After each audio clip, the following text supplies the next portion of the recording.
Un autre point, dans 2 Pierre 1, c'est « et à la connaissance, la maîtrise de soi ». Oh là là.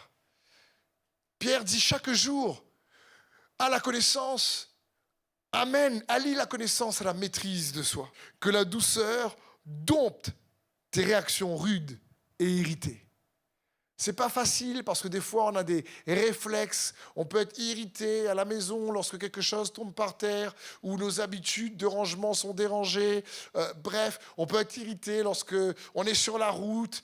Et la Bible dit, celui qui est lent à la colère a une grande intelligence. C'est pas celui qui a un bac+10, mais celui qui est lent à la colère. Et ici, l'apôtre Pierre dit, mais à la connaissance joint la maîtrise de soi. Et de manière pragmatique, donc je veux t'encourager à tout faire pour être lent à la colère, pour laisser la douceur dompter tes réactions.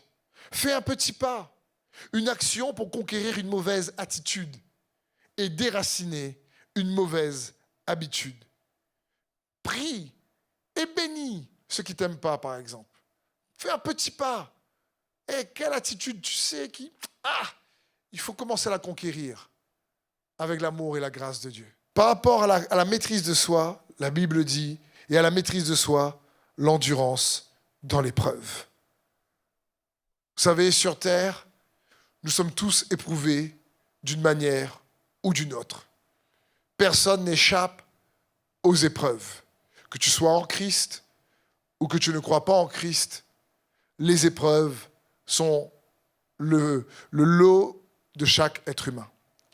Et j'aimerais, pour t'encourager à persévérer dans les difficultés, avec la maîtrise de soi, ajouter l'endurance dans l'épreuve, fais tout pour t'abandonner entre ses mains. Et sa justice juste. Si tu es dans une situation difficile qui perdure, n'abandonne pas, mais plutôt abandonne-toi à lui. Exemple, essaie de voir ce que Jésus a déjà fait ou ce qu'il est en train de faire et non pas uniquement ce qu'il reste à faire. Parfois, nous n'arrivons pas à persévérer parce que nous focalisons surtout nos regards sur ce qui n'a pas changé, sur ce qui reste à faire, sur le long chemin encore à parcourir.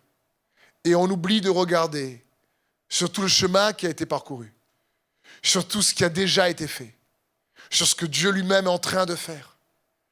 Et quelque chose qui peut t'aider et m'aider à persévérer, à joindre à la maîtrise de soi, l'endurance dans l'épreuve, c'est abandonne-toi. Dieu est avec toi. Il est pour toi. Ce n'est pas fini. Tu n'es pas arrivé là pour en rester là. Il a commencé une œuvre en toi et il la terminera. Alors fais-le confiance. Il est bien plus proche de toi que tu ne le crois. Attends-toi à lui.